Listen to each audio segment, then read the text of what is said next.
ladies and gentlemen. 4:30 Central Standard Time, coming to you guys live from the DCF studio. Friday, July 24th, 1 week away from the DCF Floral Contest. Ladies and gentlemen, we are live! Welcome back, guys. It has been 2 weeks off, and boy have I missed it. You know what? Let's go ahead. Let's get the mic a little lower. Let's do that. Let's get that even closer. How's everybody doing on this beautiful Friday? Let's see here.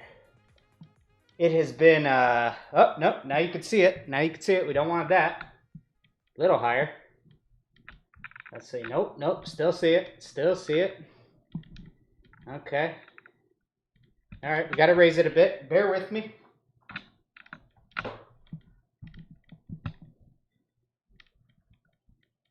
How's that?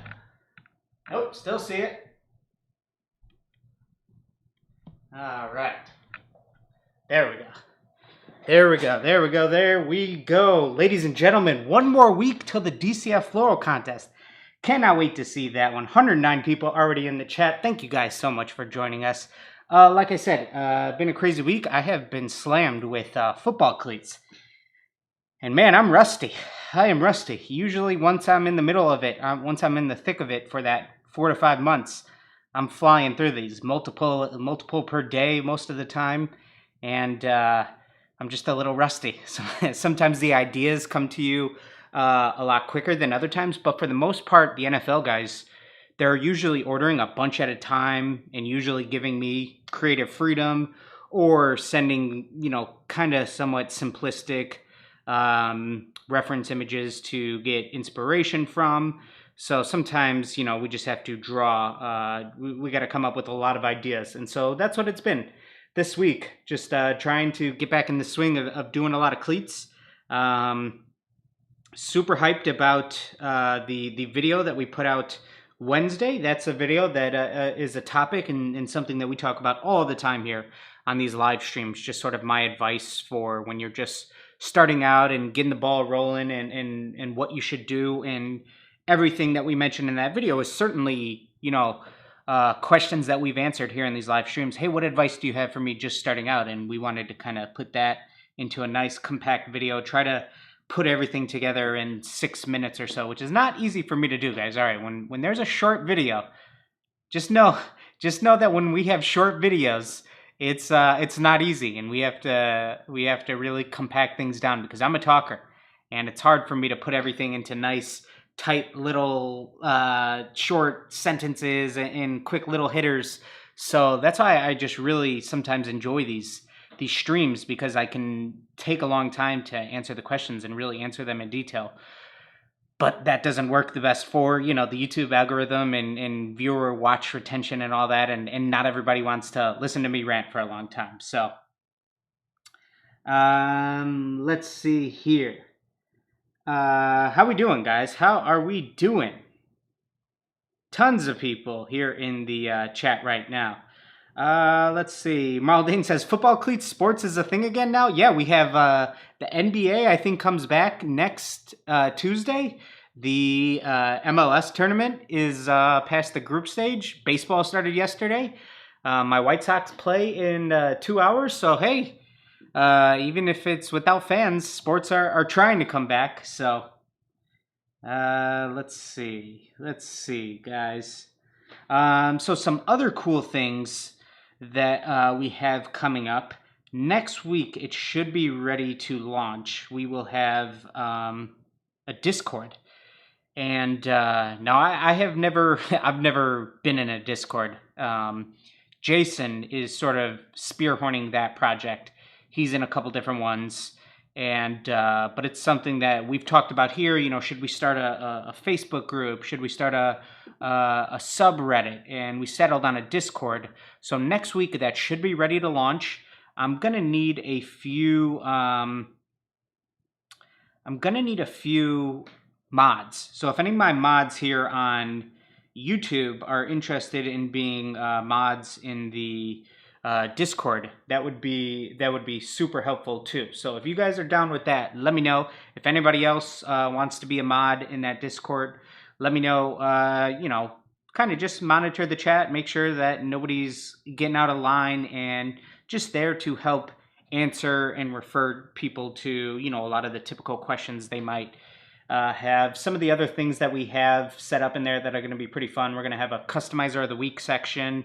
We're going to have just quite a few things. It's going to be a fun time. You know us guys. We're all about positivity and trying to uplift this community. So this is just going to be another platform to do that on. So we're excited about that. And then we are going to be launching our newsletter next week. Now that is going to be another weekly thing that we will have some exclusive giveaways on. We're going to be announcing upcoming things. We're going to do random stencil releases on there that we won't be releasing quite to the public, sort of just through the newsletter in limited quantities that we'll have sort of ready to ship right away.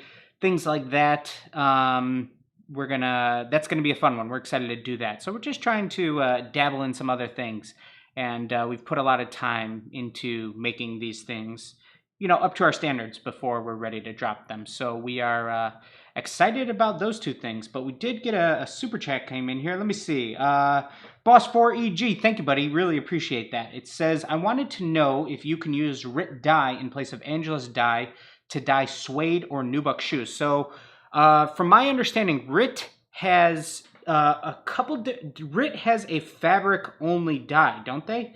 Let me pull that up real quick. I think they have two different dyes. I think they have their regular dye, but then I think they like an all-purpose dye, and then I think they have a strictly fabric one. Let me see here real quick.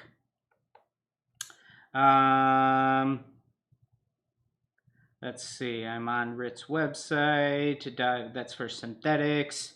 Back to black dye kit. Clay dye fixative. Let's see. I think they have a fabric. Let's see. I'm seeing the synthetic one. The RIT dye is pretty strong stuff, though. Is the fabric the powder? So this is... Yeah, they do have a fabric dye. Synthetic fabric. Yeah. And they have a lot of colors. So I would guess that you could. I would think so. I would think that you could use the fabric RIT dye if you wanted to. Let me know, boss. Let me know what shoes you're trying to do that on. Because I'm curious, and I would love to know more about those results also. But I do believe you could if you use the fabric one. I wouldn't use the all-purpose dye. And anytime you work with dye, one thing you always have to worry about that I would be extremely concerned about with those is the dye never really fully drying, meaning that even if you waited multiple days or weeks, that still to the touch, let's just say you were working on a shoe that I know has a lot of suede or nubuck, like let's just say a Jordan 7 Bordeaux, and you were trying to dye it. If that dye never dries, you know, you might run into that issue of where you touch it and you still get a little bit of dye, which you absolutely would not want. So I would be a little cautious about that. Let's see here. We have another super chat from Danny Chataway. Says, can you paint the suede on Vans? Yeah, so if you do plan on painting the suede on Vans, you want to mix some Too Soft. It's a little bit more important to mix Too Soft into your base layers, okay? Now, I think that there's a little bit of, I'm not going to call it a misconception, but some people think that like not fabric, but like suede or canvas can't crack, and it can if you layer the paint on too thick. So let's just say, for example, you're painting like a pair of Bape Vans on the canvas Vans. It's more important to do Too Soft in the initial base coat layers, sort of your background color, rather than it is when you're doing like the tiny little details. But you can also use it the entire time to play it safe, but sometimes Too Soft essentially waters it down a little bit to where it's going to take a few more coats. So sometimes you just need to be, there's a little bit of a trade-off too. If you use more Too Soft to try to keep it nice and soft, it might take more coats. But if you remove some of that Too Soft, it might paint a little easier, but you could potentially run that risk of paint cracking, which you don't want. You know what I mean? So, yes. Let's see here. Yeah, so if you guys, I see some people saying it. If anybody's down for being a mod in the Discord upcoming, let me know. Shoot me. You know what? Shoot. I'm gonna send it to Jason. Shoot an email to Jason at DeJesusinc.com. Jason, Jason, at DeJesus, Inc.com. Shoot him an email. Let him know. Let him know. That would be cool. Super chat from Elijah says, let's say I'm not so artistic quite yet. What would be the best practice? Would I use stencils? You know, I didn't really use any stencils. I didn't use an airbrush for my first few years. I didn't have a stencil cutter for like my first 6 years. So saying that you need an airbrush or that you need stencils right away to start, I just don't think that's true. You can get by simply doing, you can do a lot of stuff with a paintbrush. You know what I mean? Not even getting into airbrush or anything yet. So would the best practice be stencils? I think the best practice would be no stencils. Just really get a feel for, freehanding things.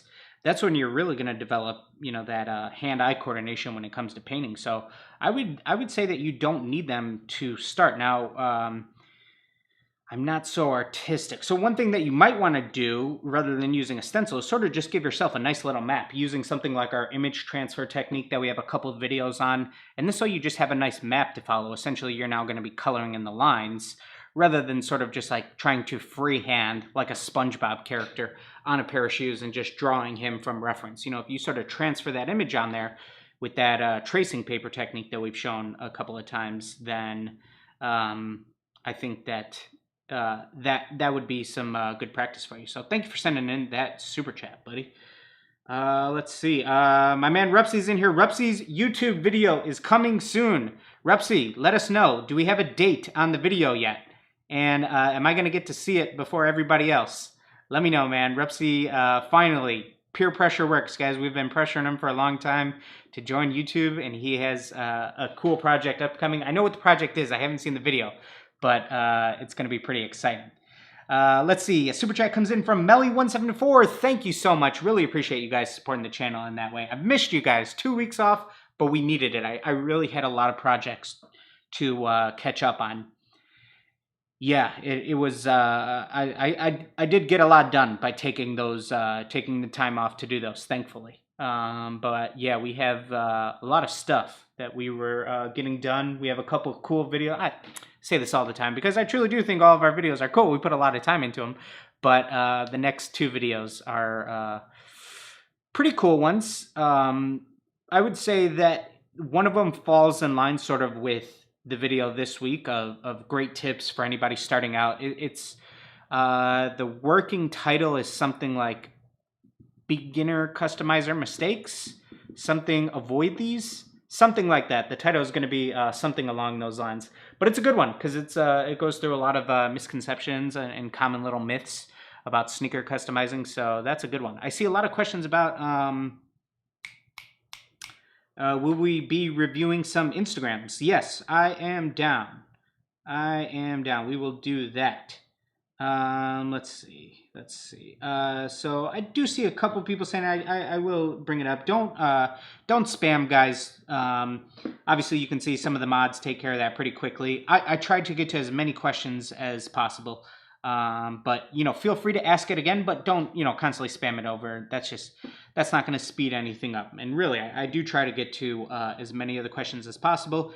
And if you're asking a lot of questions, sometimes other people in the chat are more than happy to answer, which is phenomenal, or they'll sort of reference a video that we might have done to point you to, which is super cool. So let's see. The Realist says, to be honest, I make ghetto stencils. I sketch image out, cut the paper, and paint in the color, then go in and do line work. It really works well. Yeah, there's so many ways that you could get by doing it. I honestly had never seen anybody else do like character work and stencil work the way that Serato does it with like his little cutouts.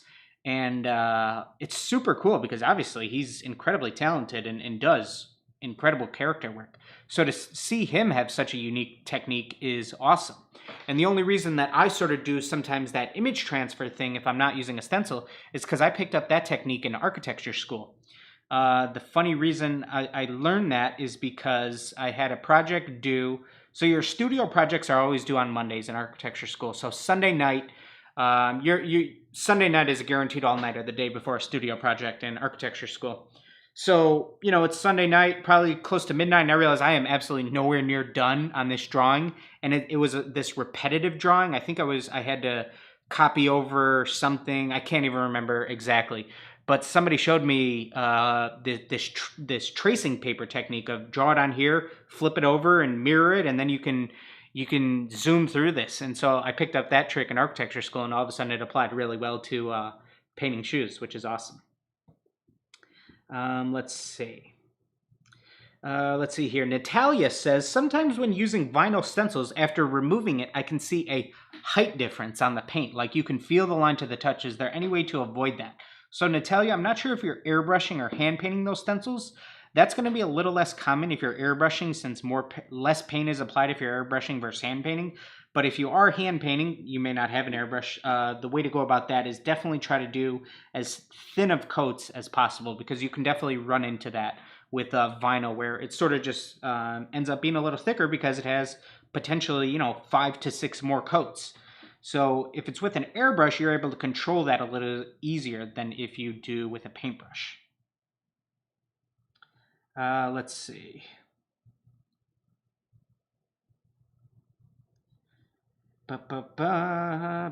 Another super chat here from Metal Screamer Vlogs. After your video Wednesday, I bought some supplies for a cartoon splatter Air Force One custom. Just wanted to say thanks. Awesome, Metal Screamer. I am really excited to see those. Cartoon splatter, that's very cool. Definitely shoot me a DM with those once you are done with them. I would love to see that. I would love to see that. Another super chat here from Jim Dona. What a cool name. Best glue to stick synthetic leather to Air Force Ones. I would use barge cement. Yes, here we go. So you can pick this up on Amazon or something like that. Maybe your local hardware store. But I would use some type of, gotta block my face and then it'll show a little better, some type of barge cement. You can get this little tube for probably somewhere around $7 or so on Amazon, so not too bad. Yep. Let's see. Another super chat here from Walker says, Black and Gold 12s came out today. The upper leather is matte black. The midsole is glossy black. How do I turn the matte to glossy or vice versa? God bless. Let me pull those up. There's so many shoe releases that, to be honest, I can't even keep up with everything that drops and when it does and whatnot. It's funny, before social media really was off to a boom, when I was in college in like 2011 and 12, when I was getting into sneaker customizing, when I was in school, I would spend all my time on sneaker blogs, literally like sneakernews.com, nicekicks.com. This is before Instagram, so you would literally go on like the blog website, and I knew the release date, the release calendar for the entire year, what Jordan Retro was coming out every month, what day, and but over these past few years, now that they release, you know, multiple things per month, they used to only release one retro per month, but now there's so many, so it's impossible to keep up. Okay, so I have these, and the question is, the midsole is glossy black. How do I turn the matte to glossy or vice versa? Okay, so one thing that you could do, since there's not often will you hear me even give advice on painting midsoles because they're not that likely to hold up, because they hardly hold up from the factory. One thing you could do, if we are looking at the small, the tiny little black midsole panel there, right here, it's glossy. Obviously you can't see on my tiny phone, but one thing that you could do is tape off everything around the midsole and then just hit that with something like the Liquid Kicks flat finisher, and that finisher is so strong that it would turn that midsole nice and flat, and it would remove that gloss. And probably I would do 2 light coats of that if you wanted to make that nice and matte. So that's what I would do it, rather than telling you to acetone it all off and then repaint it just to make it, you know, a nice flat black again, and then hit it with the finisher. So that's what I would do. But great question.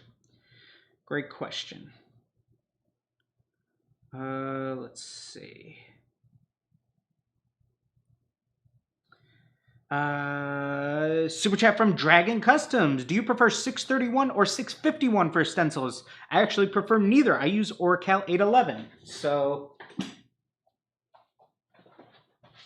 I buy it in one of these nice big rolls. I buy it in the 24-inch rolls. Of course, when you buy things in bulk bigger, it's cheaper. And on the back here, on the back of the roll, you'll see, try to get that in focus, maybe, or Cal 811. This is the one that I always use. This is better than 651. And then that's the stencil I recommend majority of the time. As you get better working with vinyl stencils, you really know what you're doing when it comes to prep. That's when I would move into the FDC 3700 glitter vinyl. Now this is extremely strong stuff, and if you don't prep your shoes correctly, this is going to tear your paint job up. So I do not recommend this to everybody unless you have worked with vinyl stencils before and you know that you're prepping and painting your shoes correctly, because it will absolutely tear your project up. So you need to be careful when using that stuff. Ron Customs with the super chat. What's up, grandson? What's up, Ron? How you doing, buddy? I am really looking forward to seeing your pair for the DCF floral contest, man. Really looking forward to that. Let's see here. Oh, I do have something that I want to give away here in the chat. Let's see. So I have one of these. I featured this in a video before called like Amazon Essentials You Need or something like that. This is just a nice little rolling cart where you can store a lot of stuff. It has these 4 shelves, 2 that are you know, nice and small, and then 2 deeper ones. And then the top is really cool because it let me turn it so that the shelves don't come out. The top, you could put your paintbrushes and things like that right here, which is kind of cool. Other little stuff, throw your phone on there, whatever the case may be. So I have an extra one of these. I keep one of these around the studio forever. Sometimes I'm moving around painting in different locations. Just great for storage. You'd be able to keep a lot of different stuff in here. Nothing crazy, but if you're interested in this, I want to see your workspace. I just think I love seeing other people's workspaces. So go ahead, take a picture of it, post it to your Instagram, and then tag me at DeJesus Custom Footwear and use the hashtag Toothpick Gang on your Instagram story post, and I will pick a winner later tonight if you want one of these. So you can sort of see the height of it, the size of it, and then the wheels. It does have wheels, are in there. Those go right on the bottom, and then you'll be able to wheel it around and store a lot of your stuff. So pretty cool. I just have an extra one of these that we used for a video, and yeah, want to hook one of you guys up with it. So go ahead and do those. So take a picture of your workspace, tag me at DeJesus Custom Footwear on Instagram, and use the hashtag Toothpick Gang. And yeah, let's see. CW Customs, when's the iceberg and toothpick merch coming out? That's a good one. The iceberg is the iceberg. I like that. That'll definitely have to make it onto a piece of merch for sure. I always use that as a reference. It's only made it into one video where I've actually shown an iceberg illustration, but that's a good one, buddy. Kong says, do you ever do traditional artworks like on canvas or any digital paintings that aren't mock-ups? I have done a few canvases or any digital paintings that aren't mock-ups. I don't consider myself that strong of a digital artist, to be truthful with you. It's one of those things where I know sort of like my my portrait experiment that I really need to carve out the time to really just sit down and do, like the app that I prefer is Procreate. Just do it every single day for multiple hours for a month, and then I know I'd start to feel a whole lot more comfortable with it. That's something that I definitely would like to do because I would like to be a stronger digital artist. But I've done quite a few canvases. I have a few canvases that I've painted in the studio. It's something that I'd love to do more of, but it's one of those things that I just truthfully always push to the side and say, yeah, I'd love to, you know, carve out some time to do that and whatnot. But, you know, unless you really force yourself to carve out that time, it's never coming. You know what I mean? So something I definitely want to do more of. Something that you've probably seen in a couple of videos. I have this cool skyline one that I did because I'm a proud Chicagoan, as you guys could tell from the logo. In case you guys didn't know, the Chicago skyline is what's at the top of the DCF logo. So Yes, something I definitely want to do more of. More canvases and more digital illustrations. So yeah, great question, man. And you're out in Seattle, right? Seattle just got a new hockey team, the Kraken. I thought that was so badass, man. The Kraken, one of the, it might be recency bias. I might be off my rocker, but I just feel that's one of the coolest team names in sports. And I have to show this because these are the little details that matter, guys. And this even translates to custom sneakers. Sometimes it's the little details that bring it all together. Look at the logo for the Kraken here. The what's the big tower in Seattle called, guys? What's that? Somebody tell me. In the skyline, the one pointy tower. Let me know here. Let me know here in the chat what the little tower is in Seattle. I can't think of the name of the building, and I feel like a knucklehead. Something Point, isn't it? Something Point Tower. Let me know. The Space Needle. The Space Needle. There it is. There it is. Okay, so let's take a look here. Just flip over real quick. So take a look at this. They're the Kraken, and their logo here, of course, is an anchor, but it's an anchor that then transforms into the Space Needle. That's so good. It's so simple, but it's so good. I love that. The Seattle Kraken. I'm like, man, what a cool name. So, you know, those little details right there of turning the anchor into the Space Needle. Like sometimes when you can do just little things like that in your custom sneakers, that's what can take you to another level.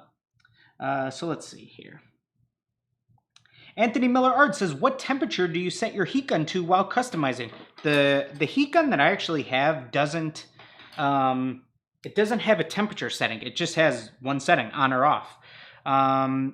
So to be honest with you, I'm not sure what temperature it does get to, but I know it gets a lot hotter than like a typical blow dryer. So a lot of people ask, can you use a hair dryer versus a heat gun? You can for the most part if you're just trying to dry paint. But if you're trying to heat set a material like a sock liner, that's when you need heat, not just air.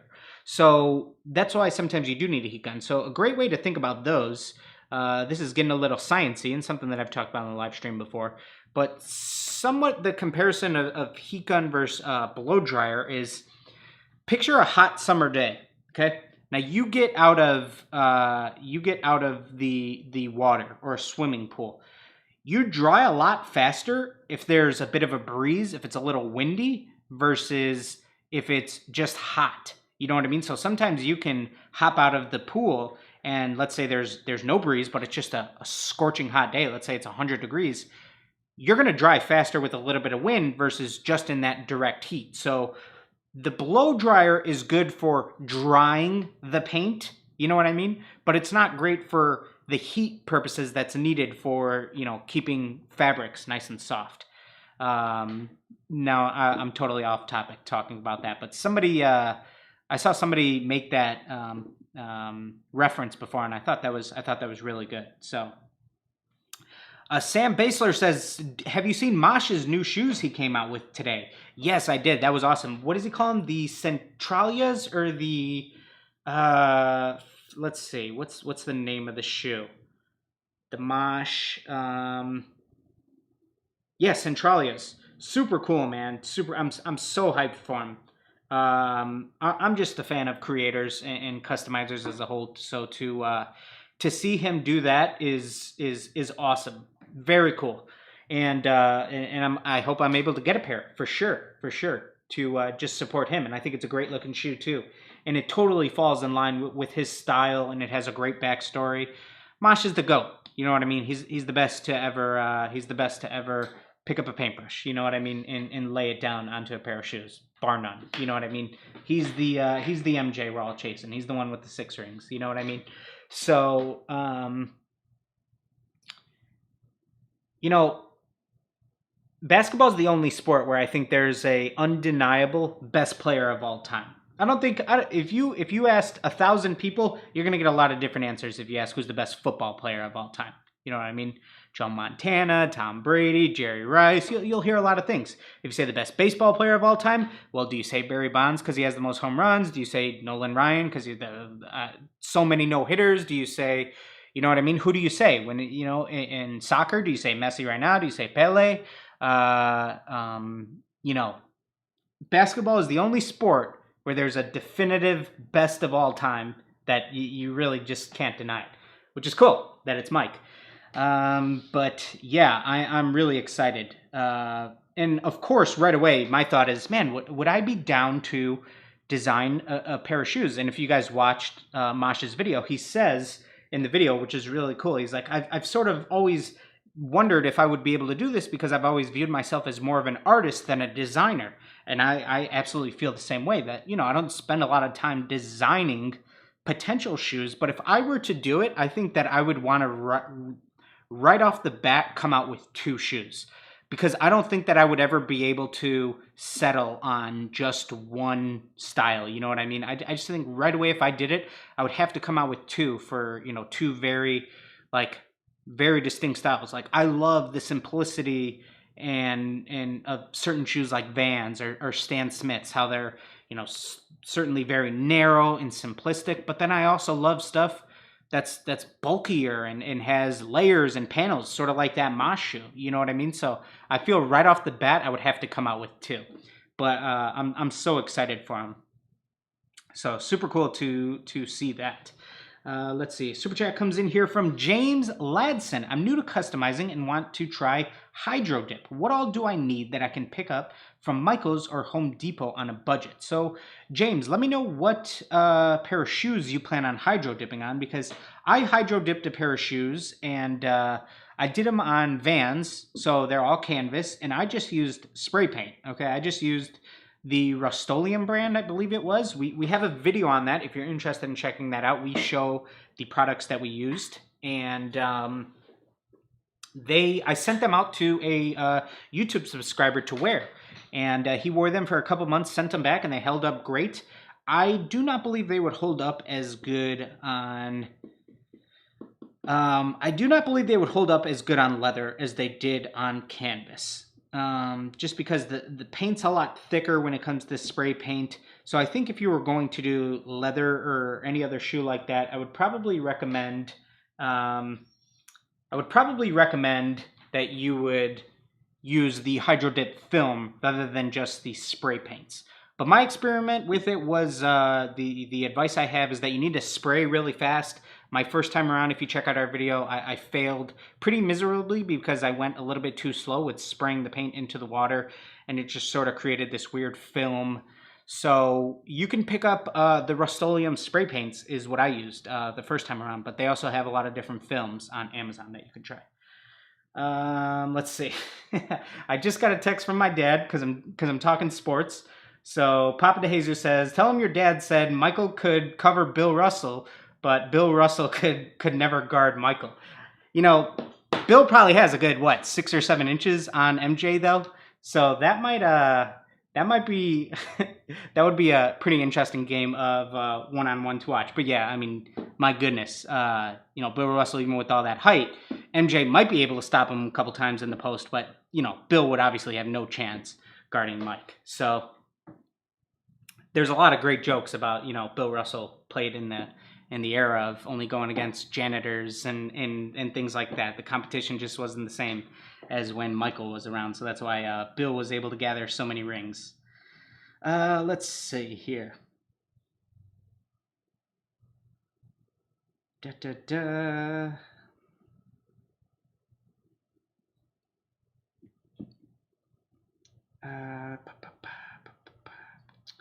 Andy Cottingham says, do you have to be amazing at art to create shoes with your style or finish of design? Does it help to be good at art? What's your best technique to make them realistic? So the way that I like to answer this question is, do you have to be athletic to play sports? You don't have to, but it certainly helps. You know what I mean? So if you're not artistic, you might just struggle a little bit more at just basic things. But, you know, like practicing anything, you'll get better over time. So it only helps if you're artistic to start, but it's not the most. Bear with me, guys.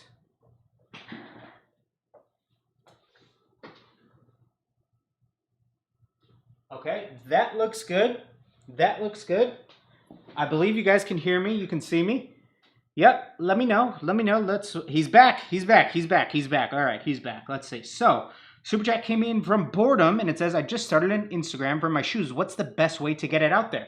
So if you check out Wednesday's video, one thing that I recommend doing is just really building out that Instagram like it's a portfolio, trying to get as much content on there as possible. Because let's say you just started this Instagram and you maybe posted 1 or 2 or 3 or 4 times.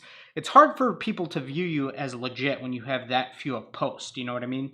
So if you can have 5 projects but create 10 pieces of content around each of those 5 projects, and now all of a sudden you have 50 pieces of content on Instagram, that's going to just make you look all the more legit. So definitely try to build that out. You know what I mean? When you're just starting, we need a little bit of quantity, okay? We don't want to sacrifice all of our quality, but we need a little bit of quantity. So other than that, the best way to get it out there, I would consider painting some shoes for some influencers, whether they be on Instagram or TikTok, and just try to, or there's some pages where you can pay for ads, something like that, like a page. I don't know if they still do it, like Customizer Depot. You might be able to say, hey, how much for a post? And I don't know what they charge, maybe $5-10, maybe $20, maybe $50. I have no idea what they charge, but you know, they have a nice big following to get some of your stuff out there. So that's definitely something to consider also. Dustin Montes says, what transfer tape do you use? I use Green Star Lay Flat Classic transfer tape. I believe I picked that up on uscutter.com. Let's see.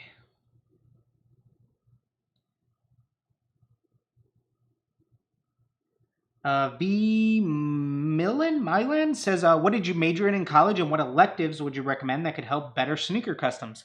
I went to college for architecture. I took only 1 painting class, and we did a lot of watercolor. And then the next semester, well, it wasn't an all painting class. It might have been called, I can't remember what it was called. It was just an art class.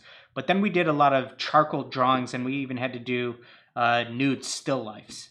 So that was the extent of the art that I was taking in college. But yeah, anything that's going to get you creating, you know what I mean? Even if it's digitally, you know, sometimes designing digitally can help you become a better customizer, because sometimes it's not just about the painting, it's about the planning also. So anything that gets you creating and doing art will definitely help out. Super chat here from Mario. I'm not sure if that would be your last name, Aeronautico. It says, I only got into custom shoes to make my own cleats. They are done, plus a few others for friends. Plus today I am delivering my actual first paid job. Thanks for all the knowledge. Mario Custom Shoes. Very cool, Mario, and congrats on that first delivery. Nothing like it. I'm trying. So the first customers that I had were all, they weren't local. They were all people that sent in their shoes to me. So that first paid gig delivering those shoes, what a great feeling. I'm super happy for you, Mario. That is very cool. Thank you for that super chat, buddy. And yeah, I'm sure a lot of people in this chat know that feeling of delivering your first pair of custom shoes. It's a beautiful thing. That is for sure. Let's see. Clarissa Elliott says, sends in a super chat. Thank you, Clarissa. How do I stop paint bleed with stencils? So a couple things that'll help there. First and foremost is going to be heat setting and rubbing your fingers over it as you're laying down the vinyl, and heat setting at the same time. You got to burn your fingers a little almost. You got to get a little risky there. And to really make sure that that vinyl is sucking down onto your surface. And then after that, the next most important thing when it comes to stencils, do I have anything to reference here? Any project? Not right now. Let's say, let me, what can I show? What can I show? Let me grab something to show. That'll help.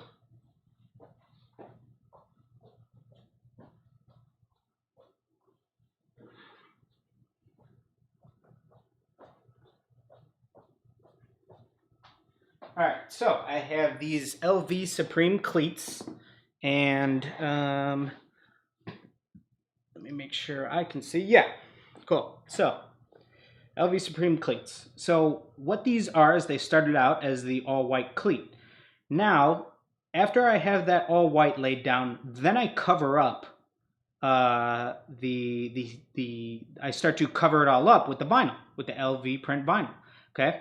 So white is the color underneath all of that vinyl. So one thing that I like to do, rather than just spraying red on top of that vinyl now, because I'm trying to do a red on top of all of that, is lay down the color underneath the vinyl on top of your stencil. This way, if any paint does leak underneath, it's going to be that first color that you lay down. So if I lay down white on top of the vinyl stencils, if any paint leaks through, it's going to be white again, and that's the same color as underneath, so you're not going to end up with any of that spidering that sometimes can happen where your stencils will leak. But heat setting is far and away the biggest factor. Let's see. Nick Kessler says, have you watched Rose Anvil's YouTube video on taking apart the Air Force Ones? Cool stuff. He mentioned the tongues aren't leather. He does Jordans too. I have not. I think a couple people have sent that to me, Nick. I'm gonna have to look up. Let me just pull it up real quick. I still need to find a way to. Sometimes I want to show stuff. I want to show a video, and sometimes I want to show you guys. So let's see, Rose Anvil. I don't think I've ever seen their stuff pop up before. So the video is what's inside a Nike Air Force One cut in half.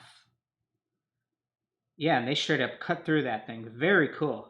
Yeah, I'm going to have to watch that later, Nick. Thank you. Thank you. I'm definitely going to check that one out because that will be cool to see.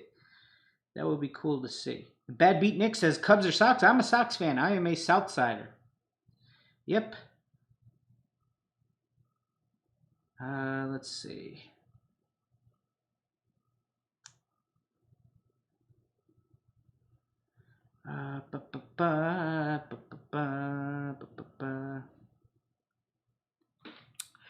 Colin Custom says, did you ever think about becoming a sneaker designer like for Nike or something? I have never really thought about that. You know, I've certainly thought about working with them, but, you know, I haven't spent too much time thinking because I haven't really spent too much time thinking about wanting to do design. I truly haven't spent that much time on it in the past. I certainly have working with footwear for so many years. I certainly have likes, dislikes, things that I know I would like to do, but I've never spent that much time to do to really do designing. So I think it'd be super cool. I would love to work with them. I've never thought about working for them as a sneaker designer, but certainly would be cool. Certainly would be cool. Daniel says, Dylan, I've had a lot of joy laying down a first coat over the stencil, same as the base color. Seals it well. Absolutely. Absolutely. That is a great trick and something that I didn't know probably until this last year or so. And that is definitely a great tip. CW Custom says, I just got back from delivering my first pair of cleats. CW, congrats, my man. Like I said, great feeling being able to deliver stuff to clients for the first time. Sam Baszler says, what will the next contest be after the floral contest? Most likely, it'll probably be the next three that come to mind would be Disney, video games, or anime. Those would be the next three. Let's see.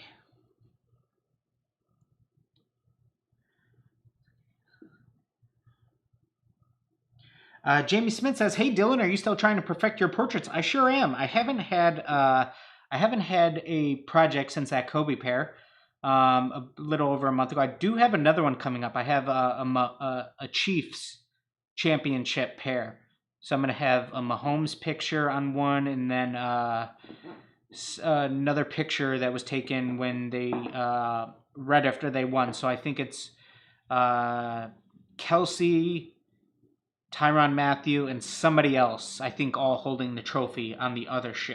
So that is coming up very soon. So I have to do put my portrait skills back to the test very soon.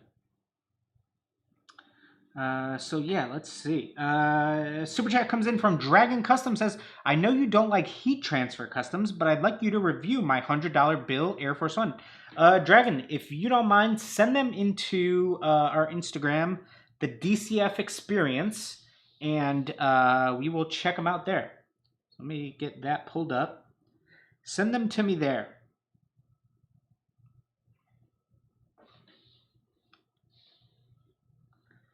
Let's see. Reviewing your Instagram. Yeah, cool. Right here, the DCF Experience. Send them to me on DM here, and we will check them out.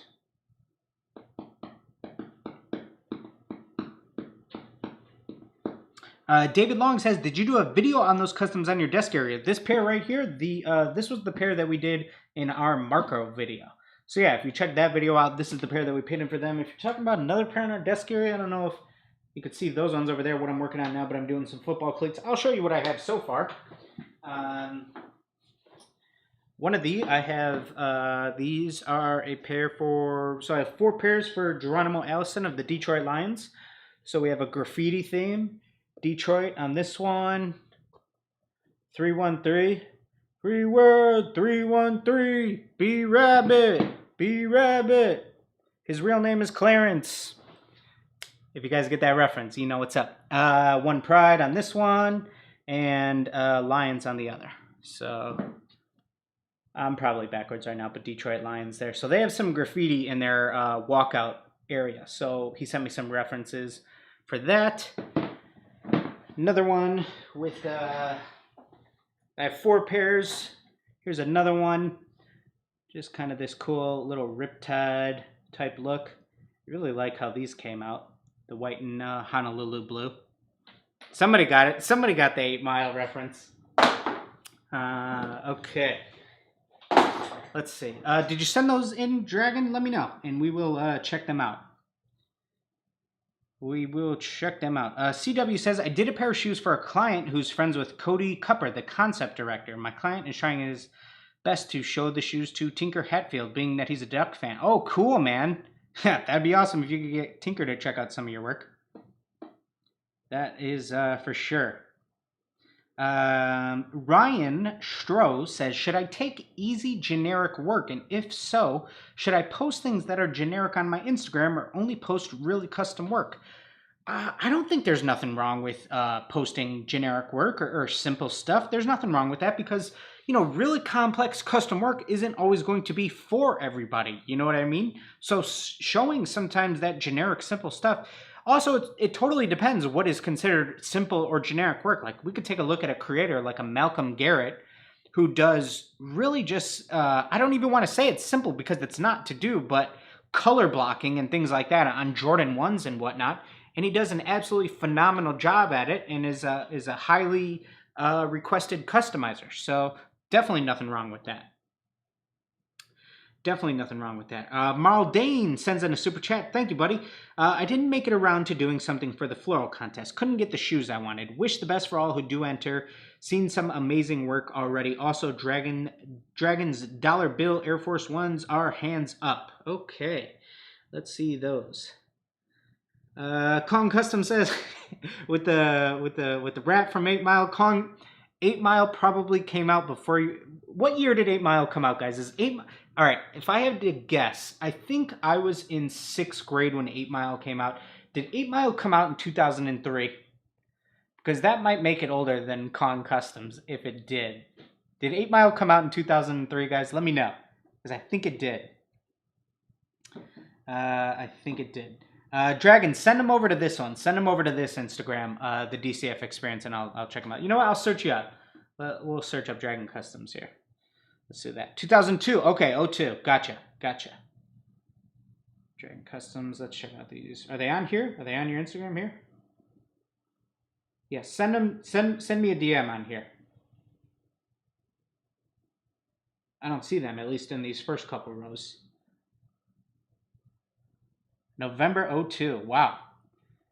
8 Mile. Love that movie.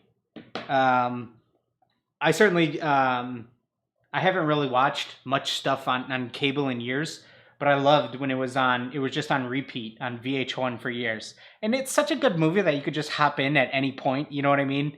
And certainly if it's anywhere near the end, you're like, all right, I'm down for the ride. 30 minutes left. Yeah, I'm not missing that battle with Clarence. No chance. No chance. MMA Junkie says, do you recommend using an adhesion promoter, and do you think they help with longevity? I do. I do think so. I do think so. Yep, I do recommend using one. I use it on every pair I do. Some people only use it if they're painting like plastics, other weird things like that. But I do recommend that. Customs by Carl says, I've been trying for 6 live streams. If that's true, I feel bad, man. So let's check out Dragon. Send me those in a DM so I could check those out. We're going to go ahead and take a look at Customs by Carl's Instagram. See what I have to say. So Customs, I always got to make sure I spell this stuff right. Customs Carl. I already spelled something wrong. Okay, let's see. Customs by Carl.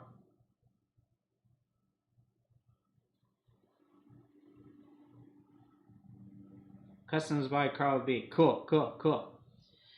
Let's see here. So, custom shoes. If you want a custom, DM me. Custom start at only $50. Let's take a look here. Gucci print looks pretty clean. On the Cortezes, pretty clean. Oh, I like this camo. That's dope. Dope. Dig the blocking on those. What do we have here? These it says custom Lion Guess sneakers. Cool stuff there. Oh, check these out. A little apocalyptic galaxy theme. Dig these, man. Dig these. Look at all this. So we have a t-shirt, we got slides, we got the board and the backpack. Some fire and water slides. Good stuff. So I see some video work here. Oh, I do see some toothpick gang action. Oh, no, I don't. I see some airbrush needle gang action. Okay. I put some respect on that. Let's see. Is this a stencil reveal? Nice. Yeah, so right away, I like that there's some video, there's some picture, there's even some, design edit type stuff here. Fan of that. So I'm a fan of the different forms of content. Let's see what we have here on the story. Yep, nice. Oh, let me rate these. Those are clean. Which do I like more? Let's see. I like the Cortezes more. Okay. Oh, I'm in the minority there. And on foot at the gym today. Yep, look at that. Walking billboard at the gym today. Customs by Carl. How many people came up to you at the gym today and asked about those? Because people love the Gucci stuff. And look, you even did the box too. Nice. Yeah, that metallic is crazy. Cool stuff here, man. Cool stuff. Yeah, so what would I say about the page? Keep building out the quantity. 28 posts. Let's keep that growing. You know what I mean? Of course, you guys know me.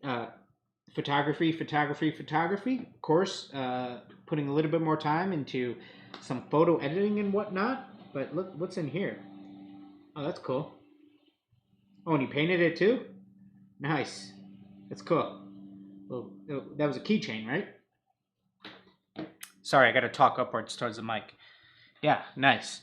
So yeah, photography it would be the main thing, but you're doing a lot of things that I like, testing out a lot of different forms of content, video stuff, tape reveal.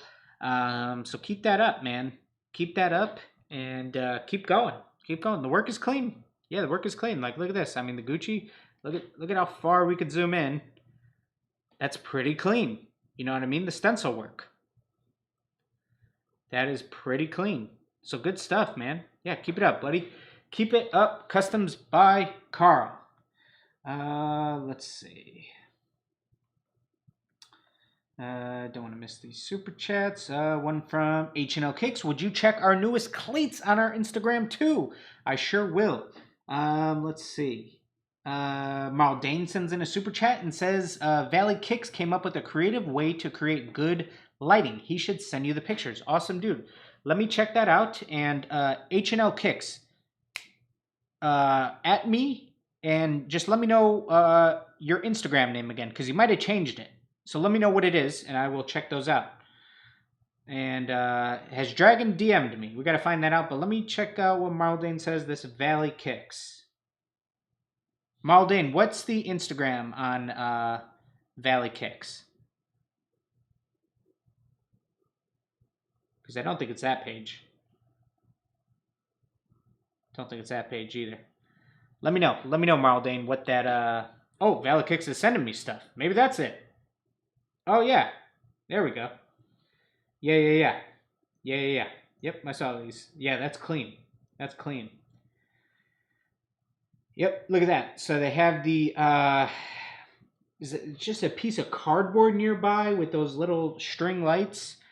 That's simple, and I mean, look at the results. Pretty clean, just with the white. Like, you just can't go wrong. You know what I mean? Especially with the white Air Force with the Dior print. It's just a clean, simple photo. So yeah, and the caption is so true, that you don't DIY studio. You don't need expensive equipment to take a good picture. Oh, Valley Kicks is in here. Awesome.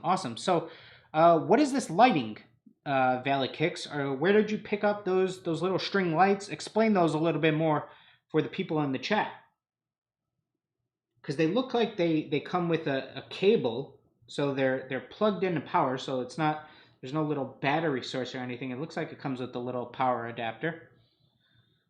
So let me know about that, and we will pull that up. Dragon says they just sent. Okay, we'll check that out shortly. Dragon, let's see. But yeah, let me know, Valley, what these little lights are, because that is cool.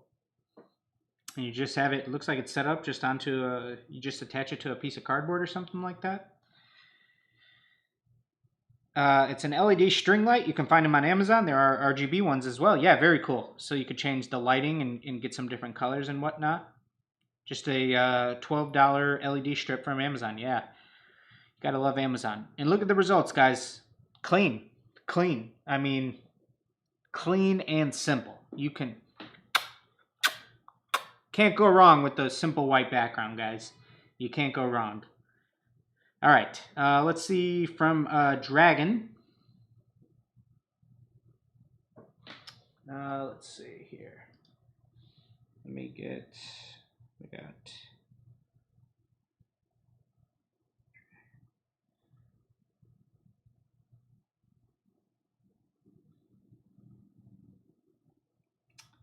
Okay, let's see. Reviewing your Instagram. Okay. Yes, check those out. Okay, so we have Air Force Ones. I'm taking a look at them. Are these somewhere on your feed also? Did I miss them? Forgive me if I did.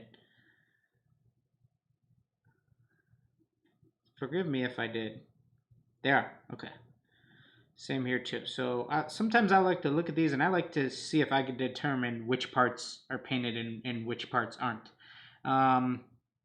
Like, did you paint the eyelet panels that, it's not avocado colored, but that green color, and then that little back heel panel, is that painted also? Let me know if those are painted too, Dragon. But yeah, I mean, look at that. I mean, this is the amount of detail that you're able to pack into there would be, and certainly like, not only in the, if you were trying to do a portrait at that size, that would not be an easy task. But look at like this, how complex this pattern is with all that line work. Like that would basically be nearly impossible by hand. So the fact that you can do this with, what is this? Is this heat transfer? So is it vinyl when you apply it? Let me know what it is, Dragon. I'd be curious to know the process. Yeah, I would love to do something one day where I could just sort of have you guys on the screen here with me, like video call in and chat with me and talk. That would be super cool. Look at that, my sweet tan line from my glasses. Pretty cool.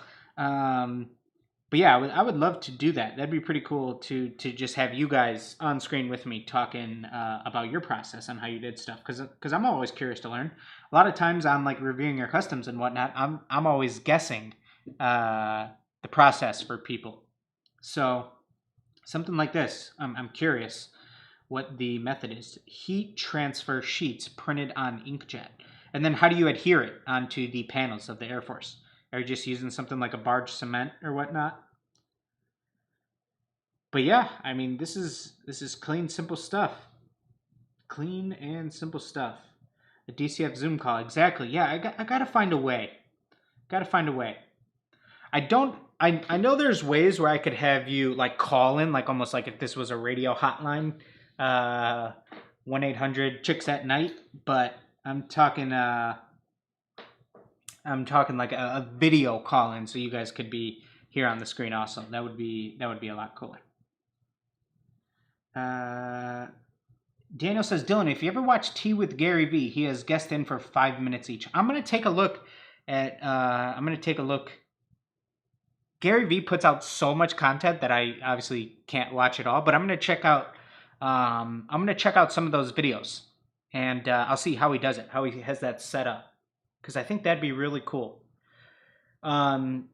The first time, if you guys saw last week's video where we had Jabo Airbrush with his Mortal Kombat Blazers on, that was a big test for us on how we were going to be able to do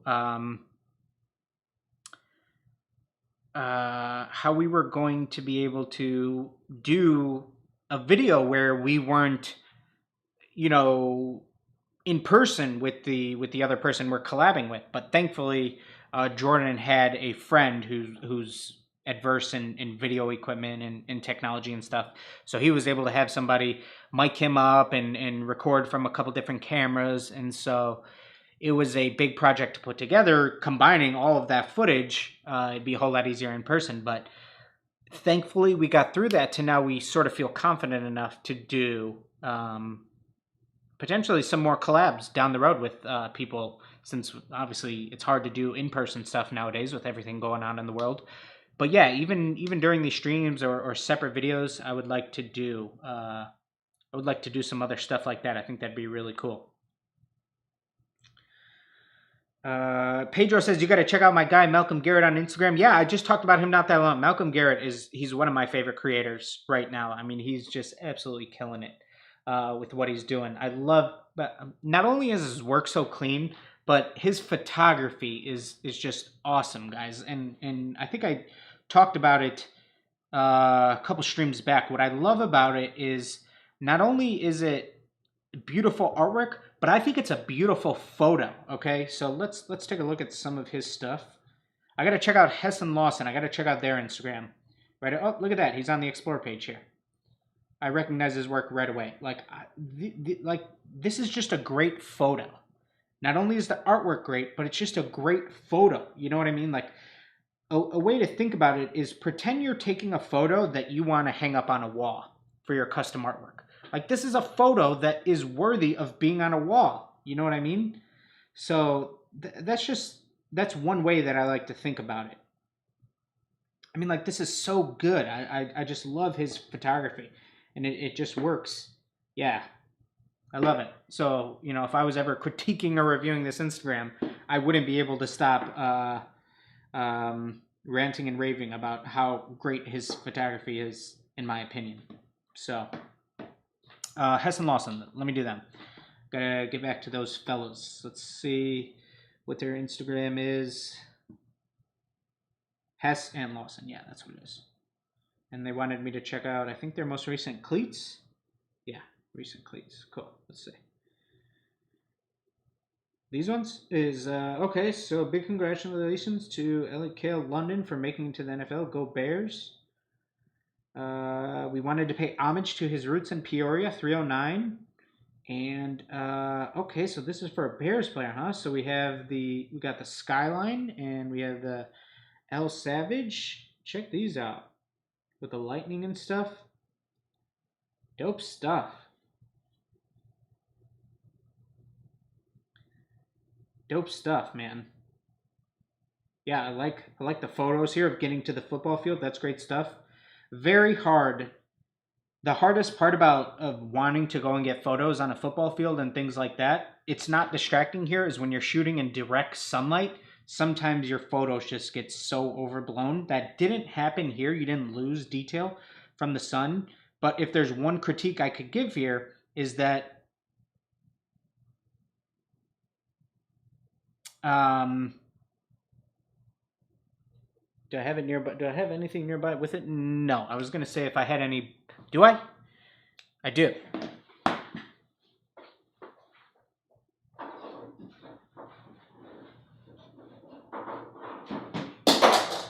Okay, so I was seeing if I had any Bears memorabilia here in the studio. I did. They gave me a bunch of gear when I worked with them last season. So if you take a look at the Bears colors, it's really navy and it's really orange. Okay, so take a look at the hat, and I'll take a look at the colors on the screen. That is what I would say is the one thing, the one critique I could give about the cleats themselves. Let me make sure I'm talking about the right cleats. Let's see. Hess and Lawson, let me know, guys.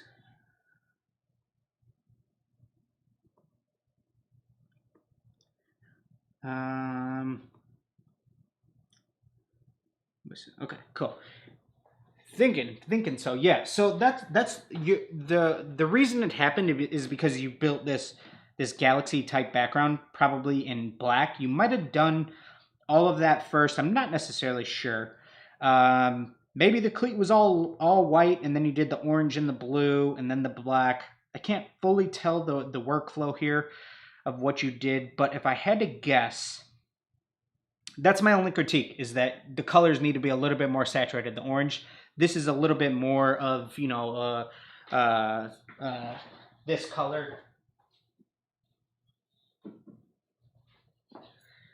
Like the orange on your cleats looks a little bit more like this sunset yellow color, whereas the actual Bears color that you're going for is a little bit more this color. You know what I mean?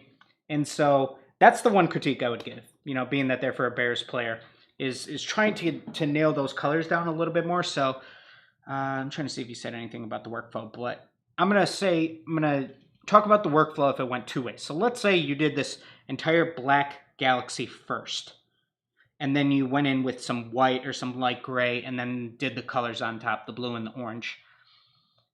Sometimes you might not have gotten that color white enough to make that orange really pop. Or what you might have done also is, let's say the cleat was all white, then maybe you just laid down the orange and the blue, and then just did your black around it. It could have definitely been one of those ways, but just trying to nail down those colors. But photos on the football field, that's cool. The lightning and stuff, dope. The graphics of the skyline, the savage, the text, all good stuff. All good stuff. So yeah, cool work, fellas. Cool work. Keep it up. We went blue and orange and then added the black. Okay, yeah. Yep. So I just would have used a more saturated orange. But yeah, I like those. Good stuff. And one time for the hometown team. Okay. Let's see. Wayne McGivery says, "Hey Dylan, I've just finished customizing some Air Force One with gold Angelus glitter lights. I have used the Angelus matte finisher. Would it be okay to use the Krylon matte spray?" Yes, it would. I love the Krylon matte spray. Let's see.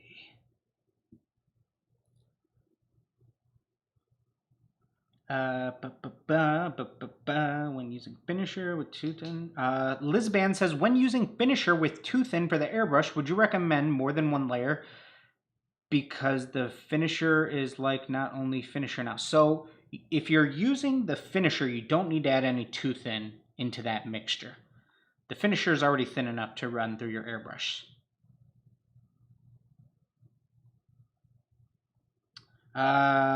Okay, so I see a couple comments. We are talking about the topic of if iron-on or the heat transfer stuff is custom or not. And let me see, I know Dragon had said a couple more things about how he attaches it. A mini iron and a heat gun. Okay, cool, cool. Gotcha. Yeah, so let's go back to those for reference. So we have some people wondering if iron-on or heat transfer is custom. You know, something like, yeah, I would guess those are on them too, but let's go back to that, the dollar pair. Yeah, so would you consider this a custom or not? I think that parts of it are painted and then parts of it are the iron-on material. It is absolutely still a custom. It's just different. It's just not a entirely hand-painted custom sneaker, but this is still custom. You know what I mean? He altered the factory product. Now, is it entirely custom painted, which is what is more heavily considered a custom sneaker? It's not. It's not all entirely hand painted, but you still have to do clean work. And as long as I think I see Kong touched on it here, and maybe Daniel, as long as you're transparent with it, which Dragon is, he's not lying and telling people, yes, I hand painted everything on here, all of this line work and every tiny little detail in the $100 bill. You know what I mean? He's not doing that. So these are definitely still a custom, I would say. So yeah, so some people touching on the Gary Vee stuff. I'm gonna have to check that out. Ba, ba, ba.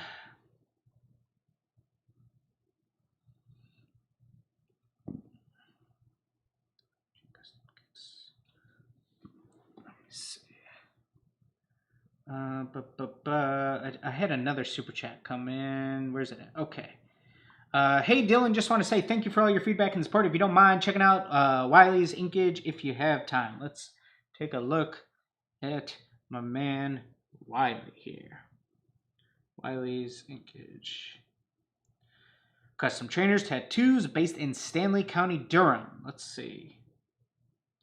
Yes, I know I've seen the pictures of these. Yes, take a look at that buttery smooth gradient. You gotta love to see it. Look at how those colors pop too. That is tasty. Is this some little George and his dino kicks? I can't think of the cartoon character. Is that a Peppa the Pig? Am I off my rocker? I'm not sure of all the baby characters yet. I only know Baby Shark and what does Dexter watch? Johnny, yes, Papa. But we haven't gotten into a Peppa the Pig. If that is Peppa the Pig, I don't know who that is. But LV, yeah, look at that. That's clean with the gradient on the toe. Dig that. Clean work again with the LV on the Air Maxes. Yep, perfect sizing on the LV print also.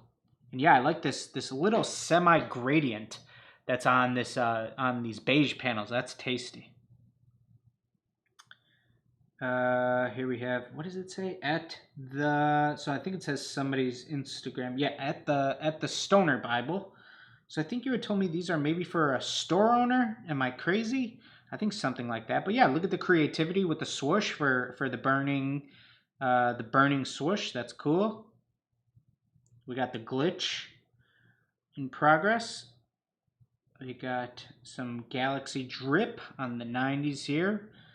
That's clean and crazy. Good stuff, man. Good stuff. Yeah, you're staying busy. I know, man. I know quarantine was I talk to Wiley all the time, guys, but quarantine was good for you on since you weren't able to tattoo.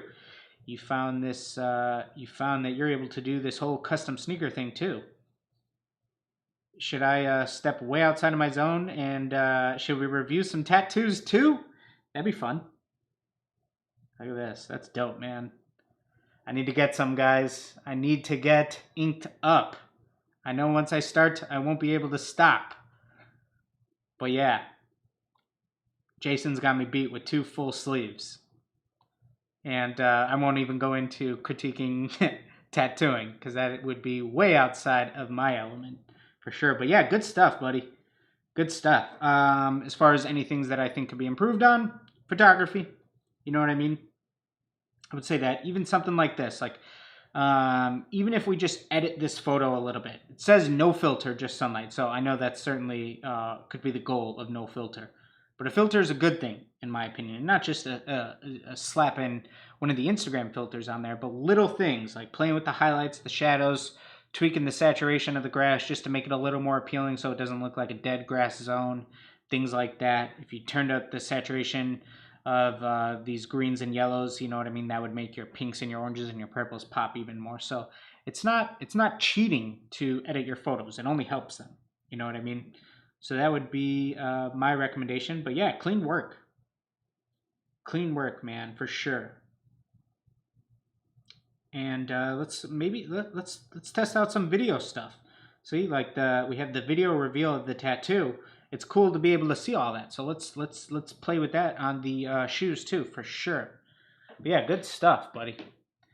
Good stuff. Let's see here. La da da da, la da da da.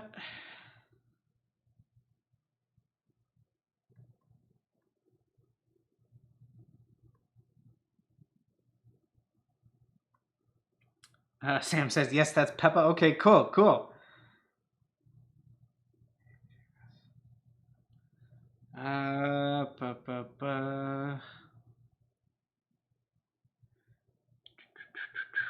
Daniel, Dylan, reach out to Gary V. He'd have you on, I'm sure. I made a couple pairs of shoes. I made a pair for Gary. I made a pair for D-Rock. I made a pair for Tyler. And one other person. We made 4 pairs for Gary V. It's one of our, it might be our first video on YouTube. It might be the first video on YouTube. 4 pairs that we made for him. I think it is. I think it might be. Let me see.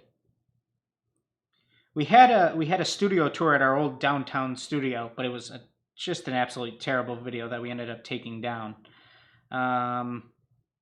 Date added oldest video. Yeah, the Gary V is the first one. 3 years ago. Wow. Crazy. So yeah, I should reach out to him. That'd be pretty funny. That would be that'd be awesome to be on there. But yeah, I'm gonna have to take a look at that and see what we can do to get how we can get some other people here on DCF Live.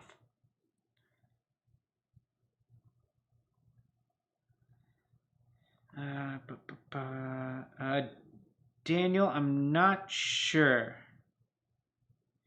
Daniel, you're saying, I saw this page yesterday. I think it was featured by Angelus, but I'm not seeing your first comment or whatever that says which page you're referring to. Let me know. Wikasa says, hi Dylan, for a video series idea, have your subscribers submit their workplace studio and you can review it and give tips. I personally would find this very interesting. That'd be a pretty cool one. That'd be a pretty cool one.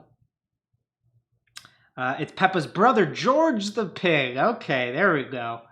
There we go.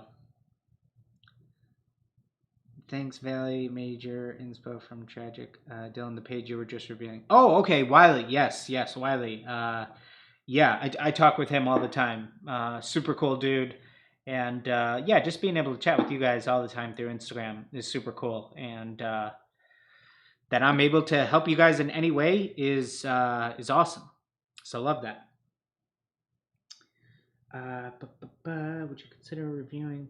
Cedric says, would you consider reviewing Instagram pages as a series? I know there's a lot of customizers on there, including me, at seeds_kicks, and it would be great for us so we know what to change and it helps. I have definitely thought about that. Jason hasn't been as excited about the thought of doing that as a standalone video and how that would do. But I think there might be something to it. With the YouTube videos, you just have to find the right format to get them to work, and it's all about keeping it engaging and interesting the whole time so that people don't want to leave right away and things like that. So, Jarkin Nader, sorry if I butchered that one, says, hey Dylan, could you please remind me of how to prep canvas shoes? So when it comes to prepping canvas, you really don't need to do much prep work. You can hop right into the painting. Just need some Too Soft in your paint. Alex Eden says, hey Dylan, my page is YBK Customs. We DM'd earlier and you mentioned our photography. What specifically did you mean? Let me pull that up.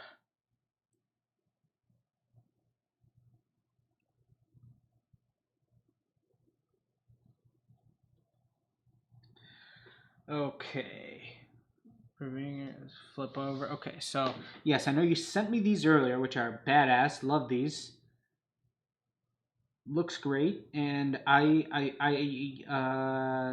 these are really clean too, and I like this photo infinitely times more than I like some of these earlier photos of something just like this.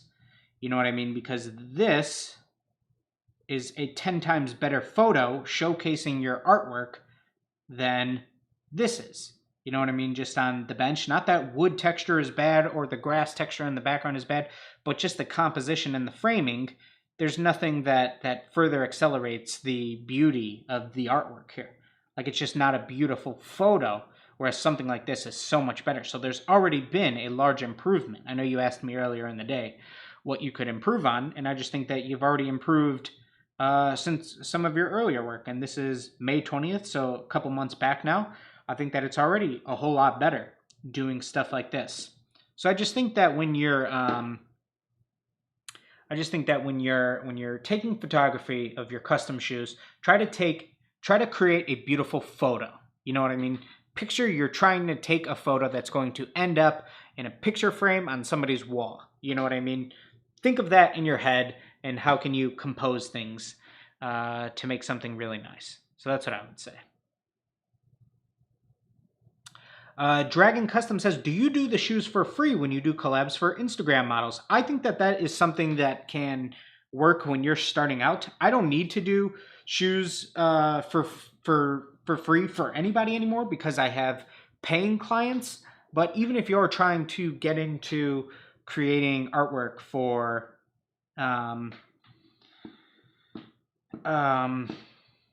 even if you're trying to get into the door of customizing cleats for athletes and whatnot, sometimes you just got to get in the door. And even if that means working for free to start, I don't think that's the worst thing in the world. But, you know, once you're established and whatnot and you have plenty of paying clients, you don't need to do work for free anymore. But even now, I'm not, if the opportunity arose to work for somebody to do something, like, let's just say I don't even know. Let's just say, for example, somebody said, paint a pair of shoes for, I'm trying to picture somebody who not everybody, I'm not just trying to pick the most famous, let's just say Michael Jordan. They said, will you paint this pair of shoes for Michael Jordan for free? Well, yeah, of course I would. You know what I mean? It's not the thought of painting for free that is the most disgusting thought in the world to me. It's just that if it's just for, you know, another person, why?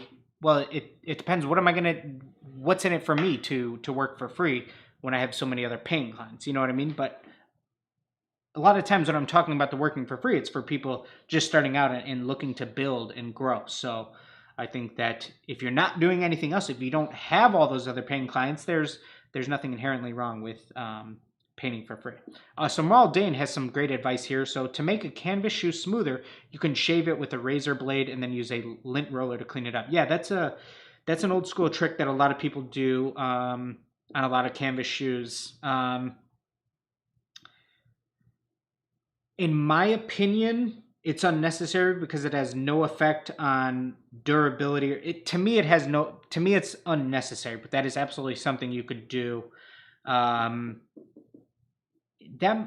might come into play a little bit more if you were working with a different medium, but I feel when you're working with Angelus paint or other fabric paints or something like that, it's unnecessary. But yeah, maybe if they were older or something like that, or if they were extremely fuzzy for whatever reason, sometimes you just get those. If you're just working with a pair of all white slip-ons, you might end up with something like that. But yeah, so that is definitely something that you could do. Richard, and sorry if I say your last name wrong. Richard Iniguez says, what should I get with $50? So if I had just $50, what I would get, $50.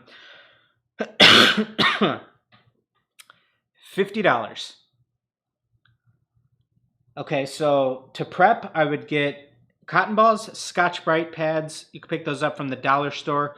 I would get the Angelus starter kit that comes with, it's it's probably about $30. It comes with 3 paints, deglazer, paintbrushes, and shoe cleaner. So I'm going to say that again, what comes in there. It comes with 3 paints. You get to pick the paints. And then it comes with paint brushes, which is nice. They're decent quality too. It comes with the deglazer, which is going to be necessary for the prep work. And then it comes with, I said, the 3 paints, the paint brushes, the deglazer, and then it comes with the sneaker cleaner in case you're working on an old pair of shoes. And that's pretty good. That's 3 paints to start. Now you may need some more paint, certainly, so you could pick up maybe a couple more colors if you could fit that into your budget. But I would say that starter kit is the most important thing because you get your brushes, you get your paint, and you get your deglazer for your prep work. And then I would pick up a pack of sandpaper too off Amazon or something like that. So in Wednesday's video, I talk about my budget for $100. So check that video out because the items that I would remove from the $100 budget would be the additional 12 color assortment kit where you pick an additional 12 colors. That would be another $30. And then I would remove the Liquid Kicks finisher, which I think was $12. So yeah, now you're already saving $42 out of that $100 budget that I talked about. Because oh yeah, that other Angelus starter kit that I talked about had it comes with the map. It comes with the finisher also, so that's really cool. What's funny is some people commented and said that that video was just an Angelus ad. And that's just not the case because it would be a pretty bad ad because I recommend other brands' products too. Like you guys see me use, I talk about Liquid Kicks matte finisher all the time. I talk about Jacquard's metallic airbrush paint that I think it's even better than a lot of the Angelus metallics. So you know what I mean? Like Angelus isn't like paying for me to exclusively use their stuff. I am a sponsored artist with them.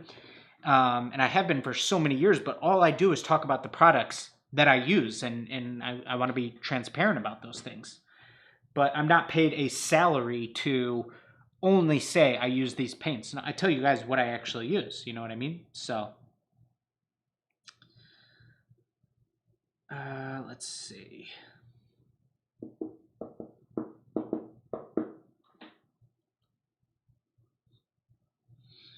Lifetime Puck, excuse me, I think I have to sneeze. Let's see. Nope, we're good. Okay. Show keeps rolling. Lifetime Puck says, how do I go about expanding my customers from friends and family to like strangers? And how do I go about payments and shipping with that? So Lifetime Puck, assuming you have a nice little Instagram portfolio built out, you've painted some stuff for friends and family, you have stuff to show to strangers, and strangers want your work, they're going to reach out to you on a platform like Instagram and say, hey, I would love something similar to this pair that you made for, your friends. How much is something like that? And you come up with your price point. Let's just say your price is $200. It depends if they're local or if they're out of state. But, well, even now, since, meeting up and whatnot, all that might be limited. Let's just assume they're not local. You can say, hey, something like this is $200 and I'll supply the shoes and everything. Or they might want to send in their shoes and just have you do the artwork. But let's assume you're supplying the shoes and it's $200 for everything. They might, it depends how you want to run your business. You can say, okay, well, I charge half up front and then half upon completion. What works great with that is sometimes, the customer will like that because then they don't feel they're sending you all the money up front. And it kind of works for you because you at least get the money to purchase the base shoe to get the ball rolling and maybe some of your material costs. Now, the one issue there is that there is that small chance that you paint the shoes and then they just don't respond for the other half of payment. Or they say, okay, I'm not happy with the product before you're ready to send it out, something like that. That certainly is a possibility. So you could also say, well, I charge full payment for everything up front. So you charge the full $200 up front. The downfall to that is they may say, well, I don't feel as comfortable with that, but at least you get all of your money up front. You're paid now for your shoes, your supplies, and your time, which is the most ideal for you, of course. And then shipping, I just use what I've used for years is USPS Priority Mail. Shipped directly through the post office. You can use FedEx or UPS. A lot of people certainly feel more safe with those, but they have much higher cost, of course. So there's definitely a trade-off for things like that. So How do I go about expanding my customers from friends and family to like strangers, and how do I go about payment and shipping with that? So yeah, assuming you're roughly, still early in the customizing journey starting out, there's nothing wrong with doing the half payment up front and half upon completion. So you get half payment up front. After you're done with them in a couple of weeks, snap a picture of them, say, hey, they're ready to go. I need your shipping address and the second half of payment. And they send that payment, and then you're ready to send out the shoes. The one thing they wouldn't want to do is wait till they receive the shoes for the second half of payment, because then you're really counting on them to be good people and send you the other half of payment, which you certainly hope they should. And assuming they like the shoes, you would think that they would want to pay for the other half of the shoes, but you're just a whole lot less protected in that case. So, half payment up front and then half a payment upon, picture completion and showing them that, hey, they're ready to ship is probably the most ideal way. But building out that Instagram portfolio is going to be the biggest thing for moving from friends and family to strangers, because you want to look legit to strangers since strangers don't know you. So yeah. Let's see.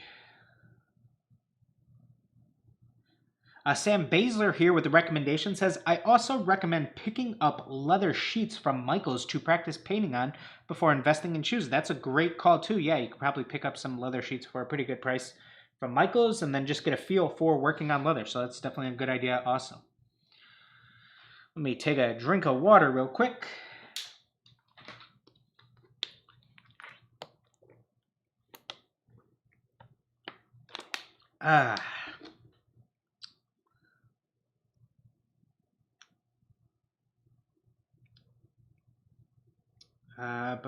Brotistic says, wear your designs in public. You can be your own billboard as well as get business cards. Absolutely.